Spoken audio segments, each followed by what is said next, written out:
नमस्ते, मैं छाया श्रीवास्तव आप सबका अपने चैनल कहानियों का कारवां में स्वागत करती हूँ।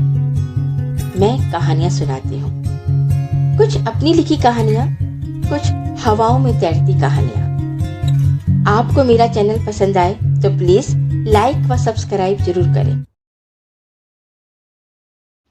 नमस्कार, आज मैं आपको तेत्सुको कुरोयानागी की किताब तोतो चान के कुछ अंश सुनाने जा रही हूं।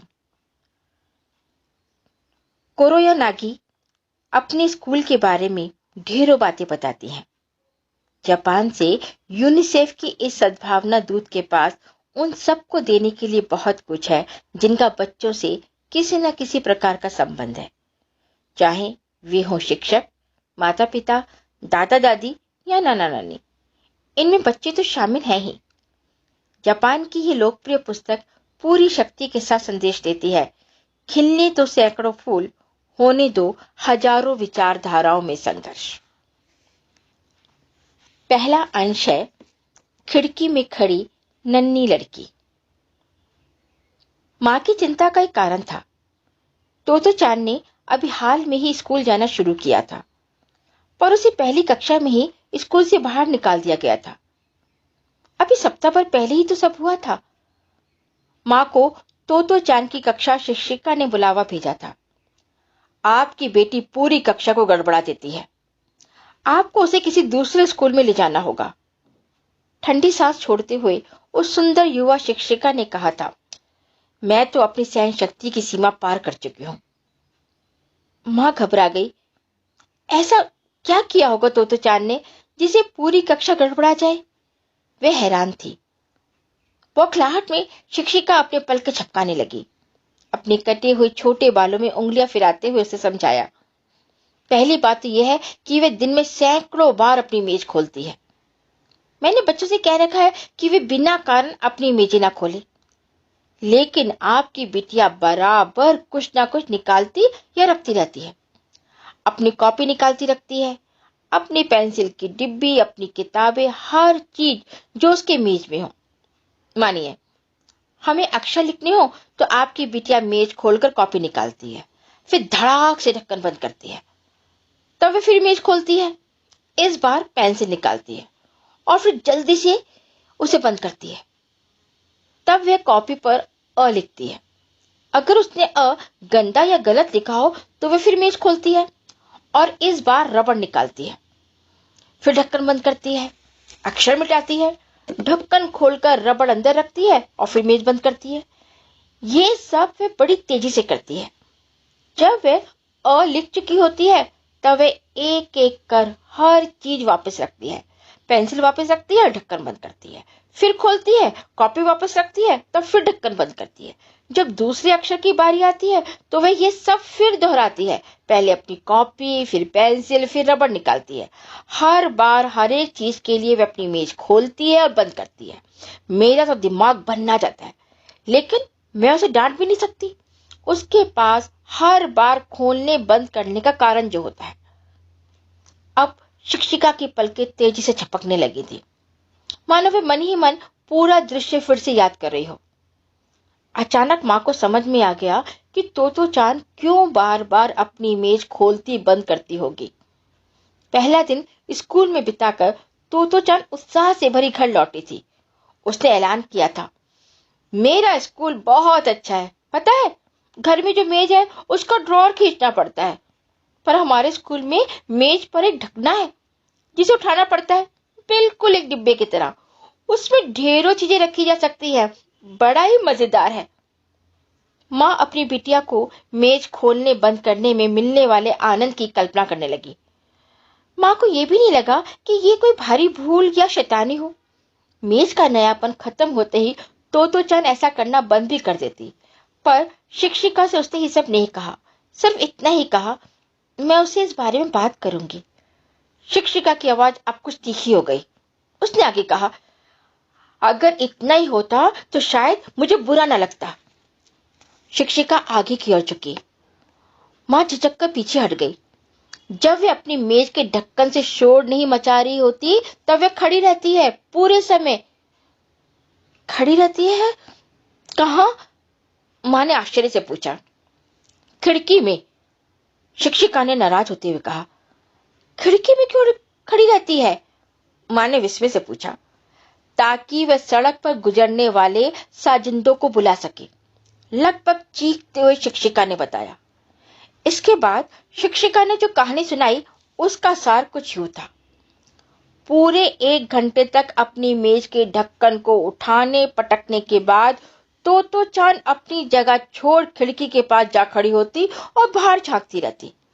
जब शिक्षिका मनी मन ये सोचने लगती कि भले ही वह खिड़की के पास खड़ी रहे, कम से कम शांत तो रहे, तब अचानक तो चांद चटकीले कपड़े पहने सड़क पर से गुजरने वाले साजिंदों को जोर से आवाज लगाती। ऐसा वह इसलिए कर सकती थी, निचले तल्ले पर थी और कमरे की खिड़की सड़क की ओर खुलती थी। सड़क और खिड़की के बीच पौधे थे, पर उनके पास सड़क चलते किसी भी इंसान से बात करना मुश्किल न था। जब तोतो चांद बुलाती तो साजिंदे ठीक खिड़की के पास आ जाते। तब तोतो चांद पूरी कक्षा के बच्चों में ऐलान करती, वे आ गए हैं। तब सारे के सारे बच्चे अपनी जगह से उठ खिड़की के पास सिमट आते और शोर मचाने लगते। कुछ बजाइए, तोतो चांद कहती, और तब साजिंदों की टोली जो शायद चुपचाप स्कूल के सामने से गुजर जाती, अपनी शहनाई, घंटा, ढोल आदि से बच्चों का मन बहलाने लगते। और ऐसे में शिक्षिका के पास धीरज धर शोर शराबे के खत्म होने का इंतजार करने के अलावा कोई चारा न रहता। जब संगीत खत्म होता, साजिंदे चले जाते, तब सारे बच्चे अपनी अपनी जगह लौट आते, अलावा तोतो चांद के। जब अध्यापिका पूछती, तुम अभी भी खिड़की के पास क्यों खड़ी हो? तब तोतो चांद बड़ी गंभीरता से जवाब देती, शायद कोई दूसरी टोली आ जाए। कितना बुरा होगा अगर वे आए और चले जाए और हमारी नजर ही उन पर ना पड़े। आप सोच सकती है कि ये सब कितनी कितनी बाधाएं पैदा करता है। शिक्षिका आवेग में भरकर बोल रही थी। माँ के मन में शिक्षिका के लिए सहानुभूति जगने ही लगी थी कि वे तीखी आवाजें बोली, और इसके अलावा और क्या करती है वे? अब माँ का दिल सच में बैठने लगा था। इसके अलावा, शिक्षिका ने जोर से कहा, अगर मैं ये गिन पाती कि वे क्या क्या करती है तो मुझे आपसे उसे किसी दूसरे स्कूल में ले जाने को ना कहना पड़ता। अपने को कुछ संयत करते हुए शिक्षिका ने सीधे माँ की ओर देखा। कल तोतो चांद रोज की तरह खिड़की के पास खड़ी थी। मैं अपना पाठ पढ़ाती रही, सोचा कि वह शायद साजिंदों के इंतजार में खड़ी होगी। अचानक आपकी बेटी ने किसी से पूछा, क्या कर रही हो? मैं खुद जहां थी वहां से मुझे कोई दिखाई ही नहीं, इसलिए मैं जान नहीं पाई कि आखिर वे किससे बातें कर रही है। उसने फिर अपना प्रश्न दोहराया। मुझे लगा कि वे सड़क पर खड़े किसी व्यक्ति से नहीं, ऊपर किसी से बात कर रही है। मेरी जिज्ञासा बढ़ी। मैं उत्तर सुनने की चेष्टा करने लगी, पर जवाब आया ही नहीं।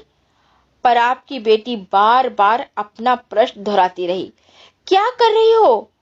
इतनी बार कि पढ़ाना ही मुश्किल हो गया। मैं ये देखने गई कि आखिर वह प्रश्न कर किससे रही है। जब खिड़की से सिर निकाल ऊपर की ओर देखा तो पाया कि वहां ओरी पर घोंसला बनाती 2 अबाबील चिड़िया थी। वे अबाबीलों से बातें कर रही थी। मैं बच्चों को समझती हूँ, ये भी नहीं कहना चाहती कि अबाबीलों से बात करना बेवकूफी है, पर फिर भी मुझे लगता है कि कक्षा के बीच में अबाबीलों से यह पूछना कि वे क्या कर रहे हैं कतई गैर जरूरी है। माफी मांगने के लिए माँ का मुंह खुले इसके पहले ही शिक्षिका ने आगे कहा, एक और घटना ड्राइंग की कक्षा की। मैंने बच्चों से कहा कि वे जापानी झंडा बनाए। बाकी बच्चों ने सही बनाया, पर आपकी बेटी ने नौसेना का झंडा बनाया।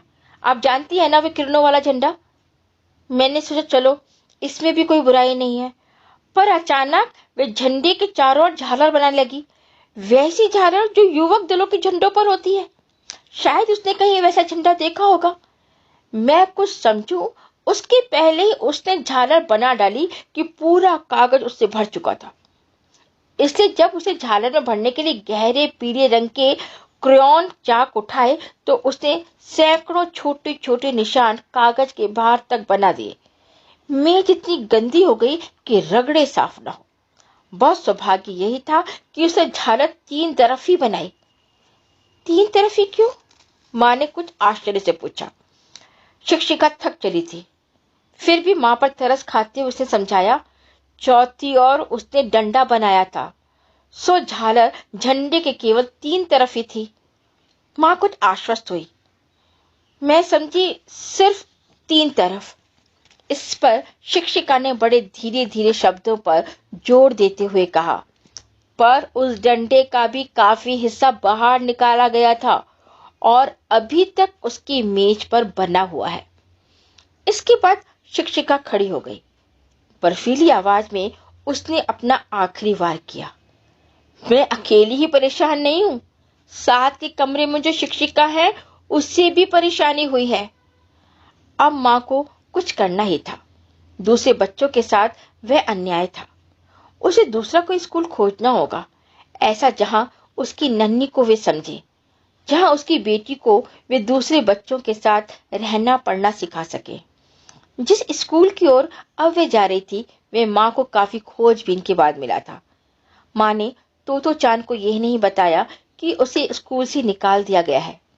वे जानती थी कि तोतो चांद की समझ ही नहीं पाएगी कि उसने कोई भूल की है। किसी भी तरह की गांठ वे अपनी बेटी के मन में नहीं बांधना चाहती थी। अतः माँ ने निश्चय किया कि जब तक तोतो चांद बड़ी नहीं हो जाती, वह उसे कुछ भी नहीं बताएगी। माँ ने उससे इतना पर कहा था, एक नए स्कूल में जाना तुम्हें कैसा लगेगा? मैंने सुना है कि वे बड़ा अच्छा स्कूल है। ठीक है। कुछ सोचने के बाद तोतो चांद ने कहा था, पर अब इसके मन में क्या है? माँ ने सोचा, कहीं ये समझ तो नहीं गई कि इसे स्कूल से निकाल दिया गया है। पर क्षण भर में ही तोतो चांद ने उल्लास से भरकर पूछा था, क्या तुम्हें लगता है कि साजिंदे नए स्कूल में भी आएंगे? धन्यवाद। यह है तोतो चांद की बाल सुलभ कुछ बातें। अगला अंश तोतो चांद किताब से अगली मुलाकात में। धन्यवाद।